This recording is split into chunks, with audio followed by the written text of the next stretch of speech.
साथ संगत जी, आप सभी को प्यार भरी नमस्कार।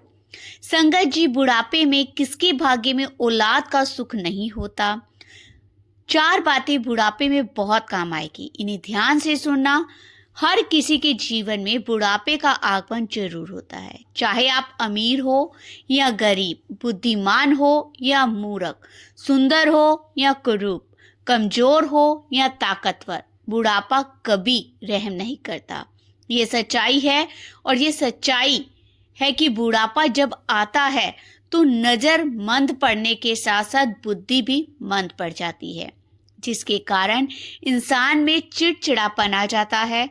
ऐसे में घर में कलेश होने की संभावना बढ़ जाती है। उस स्थिति में बहू और बेटा उनकी केयर करना छोड़ देते हैं। एक तो बीमारियों से घिरा हुआ वह बूढ़ा शरीर, और ऊपर से बहू और बेटा ध्यान ना दे तो बुढ़ापा और भी ज्यादा दुखदाई हो जाता है। अब सवाल ये है कि बुढ़ापे में किन किन बातों को ध्यान में रखना चाहिए जिससे बुढ़ापे में हमें और कोई दुख तकलीफ ना हो। तो चलिए संगत जी, अपने चैनल के माध्यम से इस साखी को समझते हैं कि बुढ़ापे में किसके भाग्य में औलाद का सुख नहीं होता। संगत जी, बहुत समय पहले की बात है। एक नगर में एक अमीर आदमी रहता था। उसका बहुत बड़ा कारोबार था। देश विदेश में व्यापार करके जब उसने खूब धन कमा लिया तो एक दिन उसके माता पिता ने अपने पुत्र से कहा, बेटा, धन तो आपने खूब कमा लिया, अब अपना विवाह करके अपनी गृहस्थी को भी आगे बढ़ाओ। हम भी अब बूढ़े हो चुके हैं, मरने से पहले पोता पोती का सुख भोग लें तो जीवन की सारी इच्छाएं पूरी हो जाएंगी। घर में जब बहू आ जाएगी तो हमारे लिए भी कुछ सुख हो जाएगा। संगत जी, एक बात बताऊं, इस संसार का एक नियम यह है कि कोई भी सुख हमें तब तक सुख लगता है जब तक वह सुख हमसे दूर रहता है। उसे प्राप्त कर लेने पर हमें वही दुख लगने लगता है। दूर से देखने पर रेगिस्तान में बालू भी पानी के समान दिखाई देती है। कोई प्यासा आदमी जो पानी की तलाश में भटक रहा है, वह तो उसे पानी समझकर बड़ा खुश होता है, लेकिन जब पास पहुंचता है तो बालू को देख के दुखी हो जाता है। ऐसे ही इस संसार के दुख है, दूर है तब तक सुख है, पास आ गए तो फिर वही दुख बन जाते हैं। माँ बाप भी जब बेटे की शादी होती है तो बड़े खुश होते हैं। कई सपने उनकी आंखों में होते हैं कि घर में जब बहू आएगी तो हमारे लिए सुख हो जाएगा। लेकिन बहू आने के बाद जैसे जैसे समय बीतता है, धीरे धीरे सब बदल जाता है। जो सोचा था उसके उल्टा हो जाता है। जिस बहू और बेटे को लेकर मन में सुखों की कल्पना की थी, आज उन्हीं से दुख मिल रहा है। अब वह अपने दुर्भाग्य को कोस रही हैं। समझ में नहीं आता कि बहू बेटों में कमी है या फिर स्वयं में कमी है। जो सास बहू के आने पर बड़ी खुश मना रही थी, मोहल्ले पड़ोस में अपनी बहू की बड़ाई करते नहीं थकती थी, 2-4 साल के बाद वही सास उसी बहू की पड़ोस में जाकर बुराई करने लगी। अब ऐसा क्या हो गया जिसमें पहले सुख नजर आ रहा था, अब दुख लगने लगा। इसी बात को हमें ठीक से समझना है। संगत जी, उधर उन बुढ़े माँ बाप ने अपने बेटे पर शादी करने के लिए दबाव बनाया। लड़के को कहा, पिताजी, आपकी खुशी के लिए मैं विवाह तो कर लूंगा, पर मुझे लगता है कहीं शादी करके मैं उलझन में ना पड़ जाऊं, क्योंकि लोग कहते हैं शादी करने के बाद जिम्मेदारियां बढ़ जाती हैं, खर्चे बढ़ जाते हैं, आजादी खत्म हो जाती है, आने वाली लड़की हमारे ऊपर बोझ ना बन जाए। तब माँ बाप ने कहा, बेटा, कैसी बातें करते हो, विवाह मनुष्य की जरूरत है। शादी के बाद संतान की उत्पत्ति होती है, संतान से ही वंश आगे चलता है, पुत्र से ही पिता का मोक्ष होता है। पत्नी मनुष्य के जीवन की संगनी होती है। दुख और सुख की घड़ी में पति का साथ नहीं छोड़ती। जिंदगी में जब तब विपत्ति आती है तब पत्नी ही पुरुष की हिम्मत बनती है, उसे कई गलत रास्तों पर चलने से रोकती है, उसके आने से घर में कुछ सहूलियत हो जाती है। घर पूर्ण रूप से घर तभी बनता है जब घर में स्त्री का आगमन होता है। माता पिता के लिए बहुत समझाने पर लड़का विवाह करने के लिए राजी हो गया। माँ बाप ने उसके लिए एक अच्छी सी लड़की देखकर विवाह करा दिया। सुंदर और संस्कारी पत्नी को पाकर लड़का भी बहुत खुश हुआ और उसके माता पिता भी बड़े प्रसन्न रहने लगे। अब तो हंसी खुशी के साथ वह सब जीवन गुजारने लगे। बहू अपने पति के साथ अपने सास ससुर का भी खूब अच्छे से ख्याल रखती थी। उन्हें समय पर भोजन पानी दिया करती थी, उन्हें कोई कष्ट नहीं होने देती थी। धीरे धीरे समय बदलने लगा। समय के साथ लड़के की माता पिता और भी अधिक बूढ़े होते चले गए। शरीर और भी ज्यादा कमजोर हो गया और उनके अंदर चिड़चिड़ापन आ गया। बूढ़े होने के कारण वे सारा दिन तरह तरह की बातें करते रहते थे।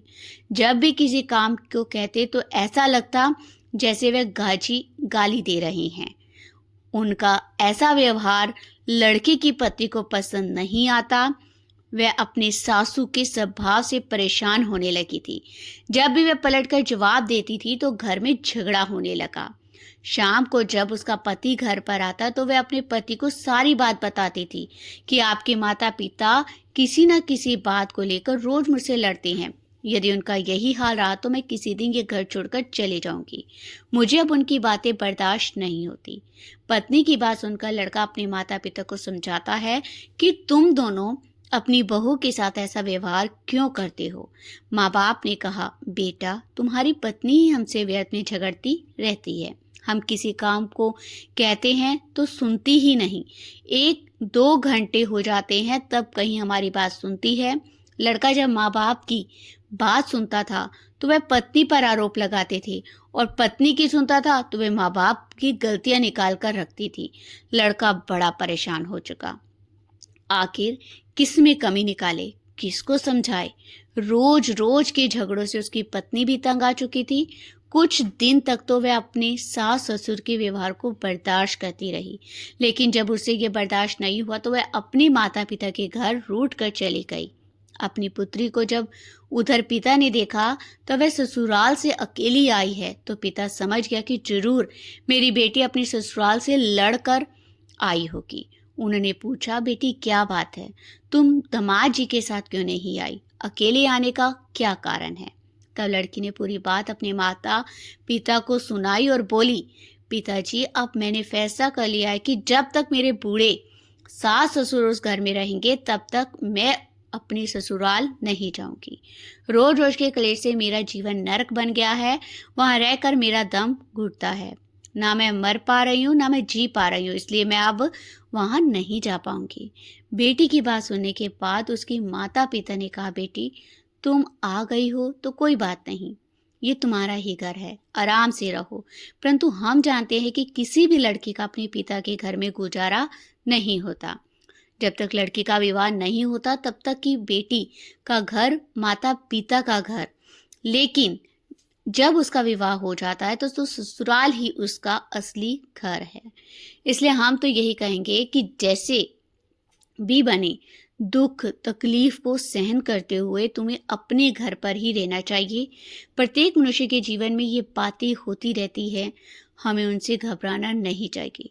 यदि तुम अपने ससुराल में सास ससुर से परेशान होकर आई हो तो बेटी मेरी एक बात ध्यान से सुनो, वे बूढ़े हो चले हैं। समय के साथ उनकी सोचने समझने की शक्ति भी कम हो गई है।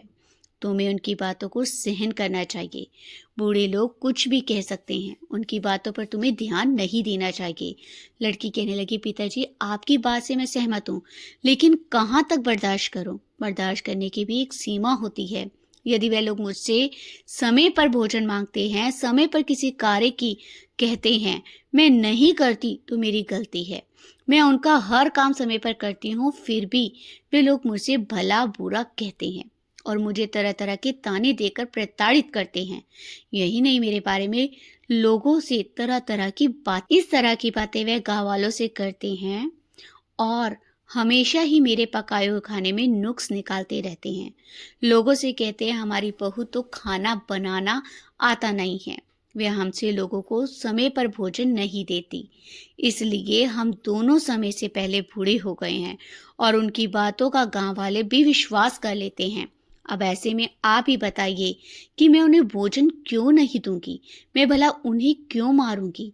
जब आपकी बेटी की बातें वह पिता सुनता है तो उसे अपनी बेटी की बातों को सुनकर बड़ा ही दुख होता है और अपनी बेटी से कहता है, पुत्री तुम चिंता ना करो, इस बारे में मैं तुम्हारे ससुराल जाकर तुम्हारे सास ससुर और तुम्हारे पति से बात करूंगा और उनसे पूछूंगा कि आखिर वे लोग तुम्हारे साथ ऐसा व्यवहार क्यों करते हैं। संगत जी, अगले दिन लड़की के माता पिता अपनी बेटी को लेकर ससुराल जाते हैं। ससुराल पहुंचकर उन्हें उनके दामाद तो नहीं मिलते, लेकिन सास ससुर घर पर ही थे। लड़की के माता पिता दोनों ही सामने इस बात को रखते हैं, लेकिन वे लोग बूढ़े हो चुके थे और उनके अंदर समझदारी नाम की कोई चीज नहीं बची थी। उल्टा वे दोनों लड़की के माता पिता से ही झगड़ने लगे। लड़की के माता पिता ने काफी समझाया, लेकिन कोई हल नहीं निकला। जब बातचीत से कोई हल नहीं निकला तो लड़की के माता पिता अपनी बेटी को लेकर उदास मन से अपने घर की ओर लौटने लगे। जब वे वापस लौट रहे थे तो रास्ते में उन्हें एक संत महात्मा दिखाई दिए, जिनके हाथ में एक कमंडल था और उनकी सफेद लंबी दाढ़ी थी। जब लड़की के माता पिता उस महापुरुष के पास पहुंचते हैं तो उन्हें मालूम पड़ता है कि वह महात्मा बड़े ही पहुंचे हुए सिद्ध महात्मा है। लड़की के माँ बाप ने महात्मा जी को प्रणाम किया और उनके चरणों के पास बैठ गए। जब साधु महाराज ने पूछा, तुम पुत्री, तुम्हारी क्या परेशानी है? तो लड़के के पिता कहने लगा, महाराज मैं बड़ी उलझन में फंसा हुआ हूँ, मेरी समझ में नहीं आ रहा कि मुझे क्या करना चाहिए। तब साधु महाराज कहते हैं, बच्चा तुम्हें जो भी परेशानी हो उसे मुझे साफ साफ बताओ, मैं तुम्हारी परेशानी का कोई ना कोई जरूर समाधान कर दूंगा। तब लड़की का पिता कहता है कि हे गुरुदेव, कुछ साल पहले मैंने अपनी बेटी की शादी इसी गांव में की थी। लोग बहुत अमीर थे। जिस लड़के से हमने अपनी पुत्री का विवाह किया था वह लड़का तो ठीक है, लेकिन उसकी माता पिता कुछ ठीक नहीं है। वे बूढ़े हो चुके हैं और बूढ़े होने के कारण रोज मेरी बेटी को तंग किया करते हैं। मेरी बेटी के बारे में गांव वाले सामने उल्टी सीधी बातें करते हैं, जिसके कारण मेरी बेटी अपनी ससुराल छोड़कर मेरे पास लौट गई और मेरे पास रहने की जिद करने लगी। अब ऐसे में आप ही बताइए कि कोई पिता अपनी शादीशुदा पुत्री का जीवन भला कैसे काट सकता है। लड़की के पिता की ऐसी बातों को सुनकर वह सन्यासी कहने लगा कि हे पुत्र, यदि ऐसी बात है तो तुम मुझे उन लोगों के पास ले चलो, मैं उन्हें कुछ शिक्षा दूंगा, मैं उन्हें कुछ बातें बताऊंगा। यदि वे मेरी बात मानेंगे, समझेंगे तो उन्हें अपने जीवन में उतार लेंगे तो आपकी बेटी हमेशा खुश रहेगी। वे कभी आपकी बेटी से लड़ाई झगड़ा नहीं करेंगे, स्वयं भी प्रसन्न रहेंगे और आपकी बेटी भी खुश रहेगी। अब तो लड़की के माता पिता ने उन महात्मा जी को अपने साथ लिया और अपनी बेटी के ससुराल में पहुंच गए। महात्मा जी ने लड़की के माता पिता को दरवाजे पर रुकने को कहा और कहा स्वयं घर के अंदर खुद प्रवेश कर गए। घर के अंदर दोनों लड़की के सास ससुर बैठे हुए थे। उधर जब लड़की के सास ससुर ने साधु महाराज को देखा तो वे दोनों उठकर खड़े हो गए और साधु महाराज को बैठने के लिए आसन दिया। फिर उस लड़की के माता पिता ने उन महात्मा जी से खाने पीने के बारे में पूछा। साधु महाराज ने कहा, मैं तुम लोगों के घर पर जी भर के खाना खाऊंगा, लेकिन उससे पहले तुम्हें मेरा ही काम करना होगा। सन्यासी की बात सुनकर दोनों बुजुर्ग व्यक्ति कहने लगे, आपकी सभी बातें हम मानने को तैयार हैं, पहले आप भोजन कर लीजिए। महात्मा जी ने कहा, नहीं, पहले तुम मेरी बातों को ध्यान से सुनो। संगत जी, उसके बाद साधु महाराज कहने लगे कि मैंने सुना है कि आप लोग बूढ़े हो चुके हैं और बूढ़े होने के कारण आपको लोग परेशान करते हैं। घर में आपकी बहू बीत में बहुत परेशानी करती है। साधु महाराज की ये बात सुनकर दोनों पति पत्नी कहने लगे, गुरुदेव आपने ठीक सुना है, हम दोनों तो बूढ़े हो चुके हैं और हमारी बहू हमारी कदर नहीं करती। वह हमेशा में परेशान करती रहती है। उसे पता नहीं है उसे आज हम बूढ़े हुए हैं, वैसे कुछ समय बाद उस पर भी बुढ़ापा आएगा और ये सब जानते हुए भी वह हम दोनों को बहुत परेशान करती है। तब साधु महाराज कहते हैं कि तुम चिंता मत करो, मैं तुम्हारी समस्त परेशानियों को मिटा दूंगा, लेकिन उसके लिए तुम्हें मेरी कुछ बातें मानी होंगी। यदि तुमने मेरी ये बातें मान ली और उन्हें अपने जीवन में उतार लिया, फिर देखना आपके दिन कितने सुख से कटते हैं। मैं आपको आपके सुखी जीवन के लिए ये 4 बातें बता रहा हूँ, जिसे आप अपने जीवन में अपनाकर हमेशा खुश रह सकते हैं और कभी आपकी बहू या आपका बेटा आपको परेशान नहीं करेगा। संगत जी, इतना कहने के बाद महात्मा जी ने उन बुजुर्गों को उपदेश देना शुरू कर दिया। उन्होंने सबसे पहली बात बताई कि आपको हमेशा मेरी ये बात ध्यान में रखनी होगी कि बोलते समय अपनी बातों पर ध्यान दें, अपनी वाणी पर ध्यान दें, क्योंकि आपकी वाणी में इतनी शक्ति है कि आप अपनी वाणी से किसी का भी दिल जीत सकते हैं और आप अपनी वाणी से किसी को भी चोट पहुंचा सकते हैं। इसलिए तुम्हें अपनी वाणी पर ध्यान देना होगा। मान लो अगर आप मुझसे बात कर रहे हैं और मुझसे बात करने का तरीका ठीक नहीं है, तो मैं आपसे नाराज होकर चला जाऊंगा, मैं आपसे जुड़ नहीं पाऊंगा। मैं आपको यह बताना चाहता हूं कि आप अपनी बातों को सोच समझ कर बोलिए और अपनी वाणी में मधुरता लाइए, क्योंकि विद्वान लोग कहते हैं कि जिस वाणी में मिठास नहीं, वो वाणी विष के समान होती है। अगर आपको लगता है कि आपकी वाणी विष उगलती है, तो बोलने से अच्छा है कि आप मौन रहे और कोई बात बोले तो उससे पहले उस बात पर विचार कर लेना चाहिए कि मैं जो बोल रहा हूं वे अगले व्यक्ति को कैसी लगेगी, उसे नुकसान तो नहीं पहुंचाएगी, मेरी इन बातों से सामने वाले को क्या फायदा होगा। बस सब बातें सोच समझकर हमें अपनी बातों दूसरों के सामने परोसनी चाहिए। मैं जानता हूं कि मनुष्य जब बूढ़ा हो जाता है तो शरीर में तरह तरह की बीमारियां आ जाती हैं। उसे लगता है कि मैं ठीक बोलता हूं, लेकिन सामने वाले को उसकी बात हमेशा चोट पहुंचाती है। इसलिए जब भी बोले सोच समझ कर बोले। उन दोनों बुजुर्ग दंपति ने साधु महाराज की इन बातों को सुना और कहने लगे कि ठीक है, आज से हम आपकी इस बात का पालन करेंगे और जब भी कुछ बात कहेंगे तो सोच समझ कर कहेंगे। तब साधु महाराज दूसरी बात बताते हैं। दूसरी बात यह है कि हमें कोई चीज मांगनी है तो हमें उचित समय पर मांगनी चाहिए। हमें दूसरे के समय और परिस्थिति को समझ कर चलना चाहिए। मान लीजिए अगर आपको भूख लगी है और उस समय बहू खाना बना रही है, यदि उस समय आपने भोजन मांग लिया तो वह भोजन कहाँ से दे पाएगी, क्योंकि उस समय तो भोजन तैयार ही नहीं हो पाया। अब आप चिल्लाते रहोगे तो उधर बहू को भी सुनकर गुस्सा आएगा और आपको भी समय पर भोजन नहीं मिल पाएगा।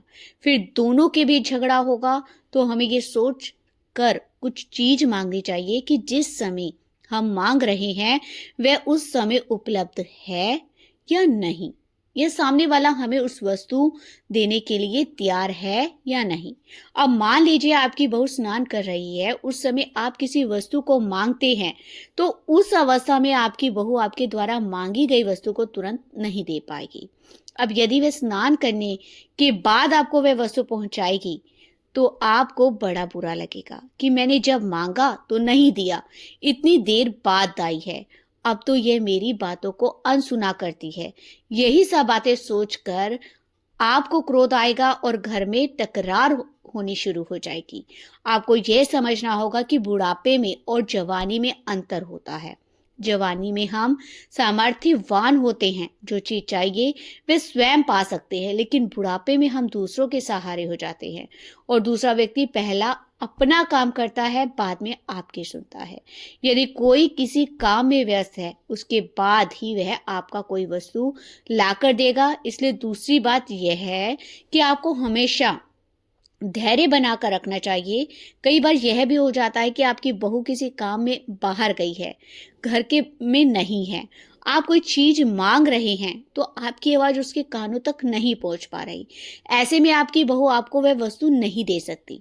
कई बार उसकी तबीयत खराब है, तबीयत खराब होने के कारण भी वह आपके मांगने पर तुरंत आपके पास वह वस्तु नहीं ला सकती।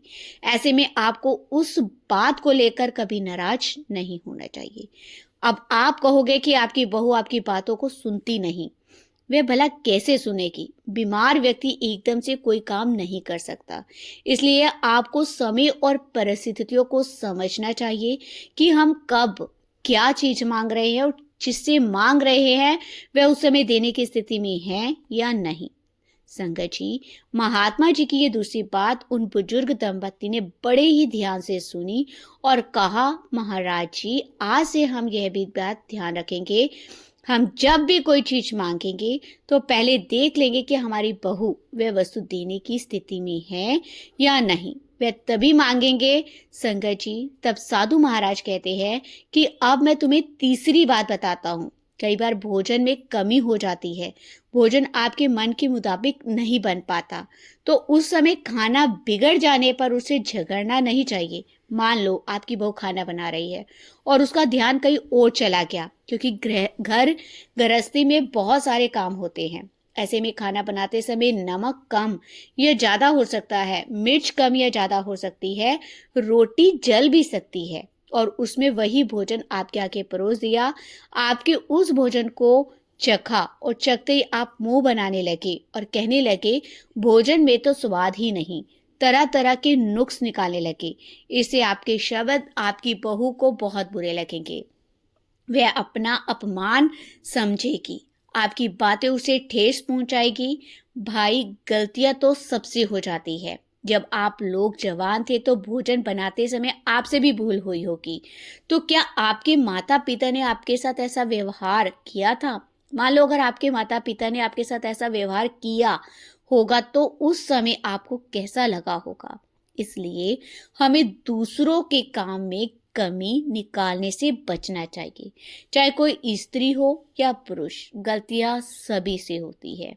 भोजन बनाने में थोड़ी बहुत गलती हो भी जाती है तो हमें उसे सह लेना चाहिए और अपने बहू को बताना चाहिए कि बेटी, आज भोजन में यह कमी है, आगे से इस बात का आप ध्यान रखना। यदि आप यह बात प्रेम से बताओगे तो वह उस चीज पर गौर करेगी और आपके शब्दों से उसे पीड़ा भी नहीं होगी और वह सोचेगी कि हमारे सास ससुर बहुत अच्छे हैं कि हमें कोई बात है तो प्रेम से समझा देते हैं। अब यदि उसके भोजन में आप रोज कमियां ही ढूंढते हो, इससे उसे बहुत तकलीफ होती होगी। इसलिए इस बात से हमेशा बचिए। आपको ऐसा करने से घर में हमेशा क्लेह ही मचती है। अगर कभी कभार भोजन बिगड़ भी जाए तो आपको चुपचाप सह लेना चाहिए और प्यार से समझाना चाहिए। संगत जी, महात्मा जी की तीसरी बात सुनकर वह दोनों बुजुर्ग दंपति कहने लगे, साधु महाराज जी, हम आपकी तीसरी बात भी समझ चुके हैं, आगे से हम इस बात का भी ध्यान रखेंगे। तब महात्मा जी उन दोनों को चौथी बात बताते हैं, हमें अपने परिवार में हालातों के बारे में कभी भी दूसरों को बताना नहीं चाहिए। मान लीजिए आपके परिवार में पैसे की कमी है, आपके परिवार में लड़ाई झगड़ा होता है, आपकी बहू अच्छी नहीं है या वह अच्छा खाना नहीं बनाती, वह आपका कहना नहीं मानती, या फिर घर परिवार में किसी प्रकार का कोई समस्या है और आप उस समस्या को दूसरे लोगों को बताते हैं, तो आपका ऐसा करना बिल्कुल भी ठीक नहीं है। क्योंकि बाहर वालों को जब तुम अपने घर की बातों को बताते हो तो उस समय वह दिखावे के लिए तो आपके साथ हमदर्दी दिखाते हैं, लेकिन तुम्हारे जाने के बाद तुम्हारे पीठ पीछे तुम्हारा मजाक उड़ाते हैं और वही लोग एक की चार बनाकर तुम्हारी बहू और बेटों से कहते थे। इससे घर में और ज्यादा क्लेश बढ़ जाता है और निरंतर ऐसा करने से आप बहू बेटों की नजरों में हमेशा गिर जाते हो। इसे दूसरों को अपने घर की समस्या कभी नहीं बतानी चाहिए। इससे आपके अपने घर में समस्या बढ़ेगी, घटेगी नहीं। आपका लड़का समाज में जाने के लायक नहीं रहेगा। यदि वह कहीं समाज में खड़ा होता है, किसी पंचायत में खड़ा होता है, अपनी कुछ बात रखेगा तो वहां उपस्थित लोग उसके मुंह पर ही कह देंगे कि तुम्हारी बहू तुम्हारे माता पिता के साथ ऐसा करती है, वैसा करती है, और तुम यहाँ हमें उपदेश देने आ गए। इससे वहां पर तुम्हारे बेटे का सम्मान नहीं होगा। वह लोग तुम्हारे बेटे को भला बुरा कहेंगे कि बुढ़ापे में तुम लोग अपने माता पिता को परेशानी देते हो। पहले अपने घर की समस्या हल करो। इसलिए हमेशा ध्यान रखो कि अपनी घर की बात कभी बाहर वालों को नहीं बतानी चाहिए। कई बार आपके घर का झगड़ा जब दूसरों के कानों में पहुंच जाता है तो बाहर वाले लोग इस मौके का फायदा उठाकर आपको नुकसान पहुंचाते हैं। संगत जी, महात्मा जी की चौथी बात वे दोनों बुजुर्ग भली भांति समझ चुके थे। कहने लगे, महाराज जी, आज से हम आपकी इस बात का भी अपने जीवन में बड़ी अच्छी तरह से पालन करेंगे। हमसे बड़ी भूल हो गई। हम लोग तो अपने घर के बारे में, अपने पैसों के बारे में, अपनी बहू बेटों के बारे में ये बातें अपने मोहल्ले पड़ोस में बता देते थे। हमसे गलती हो गई, ये हमने ठीक नहीं किया। अक्सर हमने गुस्से में अपने गांव में ये बात कही कि हमारी बहू ठीक नहीं है, हमारे घर के हालात ठीक नहीं हैं, हमें कभी भी समय पर भोजन पानी नहीं मिलता। इन बातों को तो हमने पूरे गांव में फैला दिया है। तब महात्मा जी बोले, तुम्हारी यही बातें तो तुम्हारे दुख का कारण है। अगर आप लोग घर की बातों को पूरे गांव में फैला दोगे तो एक ना एक दिन आपके ऊपर वह परिस्थितियां आ जाएगी जिसके कारण आपको दुखी रहना पड़ेगा। इसलिए मेरा कहना मानो, आज से अपने घर की बातों को दूसरों के सामने कभी साझा मत करना। जो बातें मैंने बताई उन्हें आप अपने जीवन में पालन करो, ये आपके बुढ़ापे में बहुत काम आएगी। जो व्यक्ति इन 4 बातों को अपने जीवन में अपनाता है तो उसके जीवन में कभी कोई दुख तकलीफ नहीं आती और वह हमेशा खुश रहता है। उसके घर में सदैव सुख शांति बनी रहती है। उसके बहू और बेटा बुढ़ापे में अपने सास ससुर की खूब केयर करते हैं, उनकी इज्जत करते हैं, उनके सुख दुख का ख्याल रखते हैं। संगत जी, इस प्रकार से साधु महाराज ने ये 4 बातें उन दोनों को बताई। वे दोनों कहने लगे, महाराज जी, आपकी इन 4 बातों को हम भली भांति याद रखेंगे और इनका पालन भी जीवन भर करेंगे। अब तो आप भोजन कर लीजिए। साधु महाराज कहते हैं, अब भी मेरी बात खत्म नहीं हुई है। मेरी बात तब खत्म होगी जब आपकी बहू और बेटा मेरे सामने होंगे, क्योंकि उन्हें भी मुझे कुछ शिक्षा देनी है, कुछ बातें मुझे उनसे भी कहनी है, क्योंकि ताली कभी एक हाथ से नहीं बजती। पहले आप अपने बेटे और बहू को बुलाइए, उसके बाद ही हम भोजन करेंगे। तब वह दोनों बुजुर्ग अपने बेटे और बहू को बुलाते हैं और वह दोनों साधु को प्रणाम करके उनके पास बैठकर बातें सुनने लगते हैं। साधु महाराज जी कहते हैं, आप लोग भी कुछ बातें सुन लो जो आपके जीवन में बहुत काम आएगी। इतना कहकर साधु महाराज जी उन दोनों पति पत्नियों को उपदेश देते हैं। बेटा, ध्यान रहे, कोई भी व्यक्ति नौजवान होता है तो उसके अंदर तरह तरह की शक्तियां होती हैं। वह उस समय बहुत ज़्यादा बुद्धिमान होता है, लेकिन उसे याद रखना चाहिए कि यदि उसके घर में उसके बुजुर्ग माता पिता है और उन्होंने उससे कुछ कह दिया या कोई ऐसी बात कह दी है जिसे सुनकर बुरा लगा है, तो जवान बच्चों को समझना चाहिए कि ये अब बूढ़े हो चुके हैं। बूढ़े होने के कारण उनकी जुबान फिसल जाती है और जवानी की अपेक्षा बुढ़ापे में दिमाग थोड़ा कम चलता है और उन्हें खुद पता नहीं होता कि वे क्या बोल रही हैं।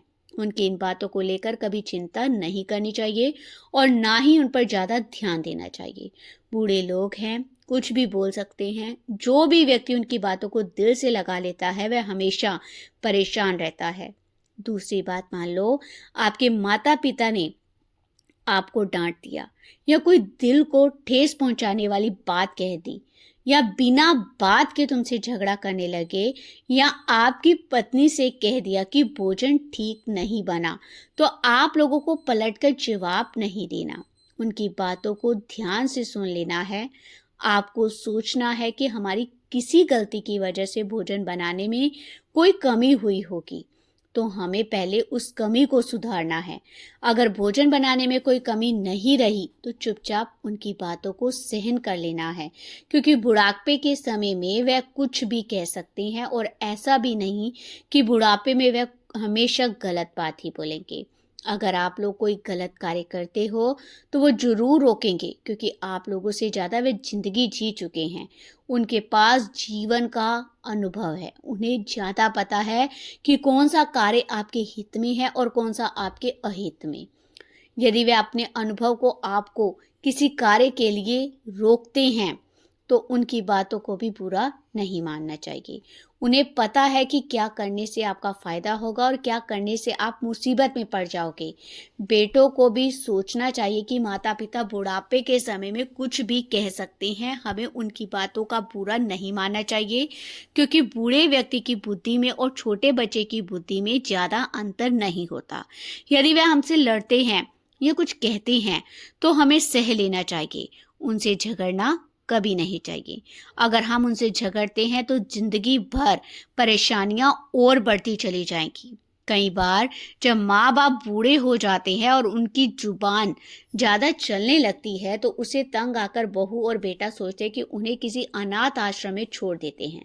ध्यान रखना, यदि आप ऐसा करते हो तो यह भी सोचना कि भविष्य में आप भी जब बूढ़े हो जाओगे, आपके बच्चे होंगे, तो आपके बच्चे भी आपके साथ वैसा ही व्यवहार करेंगे जैसा आप कर रहे हो।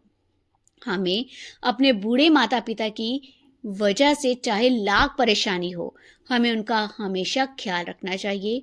जो भी व्यक्ति अपने बूढ़े माँ बाप का ख्याल नहीं रखता, वह हमेशा दुखी रहता है।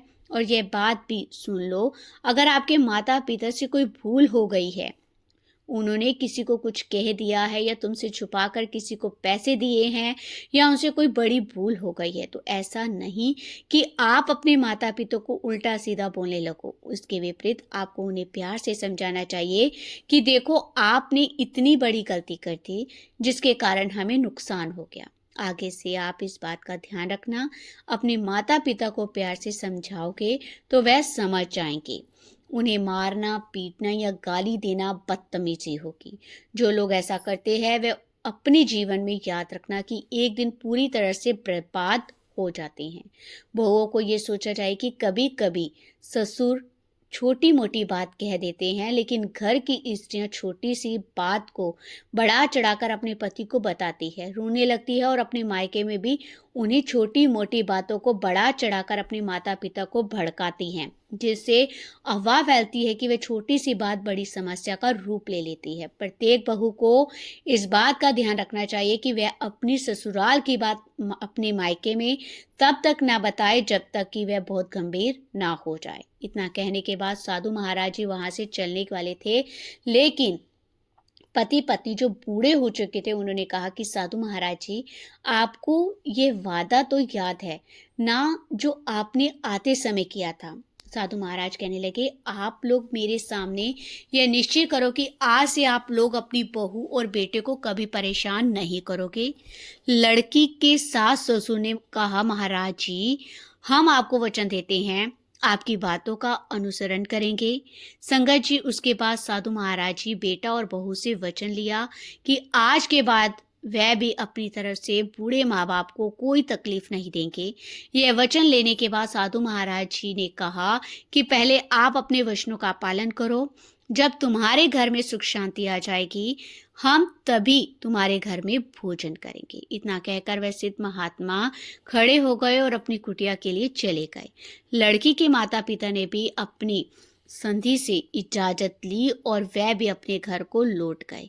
जब लड़की के सास ससुर ने साधु के द्वारा बताई गई बातों को अपने जीवन में अपनाया तो उनके घर में सुख शांति रहने लगी। पहले जिस बहू का चेहरा देखते उन्हें चिढ़ होने लगती थी, अब वही बहू उन्हें संस्कारी बहू नजर आने लगी।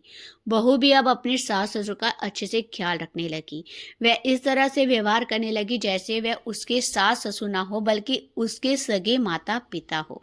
संगत जी, धीरे धीरे जब घर में शांति रहने लगी तो सबका मन प्रसन्न रहने लगा। इस तरह रहते रहते काफी समय बीत गया तो एक दिन लड़की की माँ ने अपने पति से कहा कि हमारी बेटी को ससुराल में रहते हुए इस बार काफी समय हो गया, लेकिन हमने कोई खोज खबर नहीं ली। एक बार हमें बेटी की ससुराल जाना चाहिए, देखना चाहिए कि वे कैसे रह रही है। लड़की के पिता ने कहा, तुम ठीक कहती हो, मैं कल ही बेटी के ससुराल जाता हूँ और जाकर पता करता हूँ कि अब उससे कोई तकलीफ तो नहीं है। संगत जी, अगले दिन जब लड़की का पिता अपनी बेटी की ससुराल पहुंचा तो उसे देखा कि उसकी बेटी अपने सास ससुर का बहुत अच्छे से ख्याल रख रही थी। सास ससुर भी उसकी बेटी के साथ माता पिता की तरह अच्छे से व्यवहार कर रहे थे और पूरे घर में सभी लोग बड़े प्यार से, बड़े आनंद से रह रहे थे। ये देखकर लड़की का पिता सोचने लगा कि ये वही परिवार है, वही हमारी बेटी है और वही इसके सास ससुर है जिनकी वजह से हम सब परेशान रहते थे। संगत जी, अपनी बेटी के घर में सुख शांति और प्रेम का वातावरण देखकर लड़की का पिता बहुत प्रसन्न हुआ और वह एक दिन वहां ठहर कर अगले दिन अपने घर लौट गया, क्योंकि कोई भी पिता नहीं चाहता कि उसकी बेटी का घर बर्बाद हो या उसके घर में कलेश हो। हर माँ बाप चाहते हैं कि उसकी बेटी का घर सुख शांति से भरा रहे। संगत जी, मैं उम्मीद करती हूँ कि ये साखी आपको जरूर पसंद आई होगी। तो चलिए मिलते हैं आपसे अगली वीडियो में एक और चर्चा के साथ। आप सभी का तहे दिल से धन्यवाद।